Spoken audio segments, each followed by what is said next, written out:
माहीत नाही आहे अजून, पण आम्हाला आमचे प्रदेश अध्यक्ष सुनील तटकरे साहेबांनी विधिमंडळाच्या बैठकसाठी बोलावलं आहे. 2 वाजताची वेळ दिली आहे, आम्हाला आदेश आला आहे. त्या अनुषंगाने आम्ही तिकडे विधानसभा चालू आहे. पण खूप घाई केली जाते अशा प्रकारे देखील आरोप केला जातोय. स्वतः शरद पवार म्हणतात की आम्हाला याबद्दल कोणती कल्पना नाहीये. कसं पाहता या संपूर्ण आरोप प्रत्यारोपाकडे?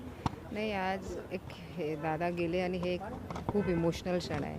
आरोप प्रत्यारोप काय असू द्या, पवारसाहेब खूप मोठे नेते आहे आणि त्यांनी असं सांगितलं आहे की बाबा आमच्याकडे माहिती नाही. कालचा दिवस पूर्णपणे ते जे विधी होती त्यामध्ये गेला आणि मला असं वाटतं वहिनीच्या मेंटल आणि इमोशनल स्टेट पण इतकं चांगलं नसेल.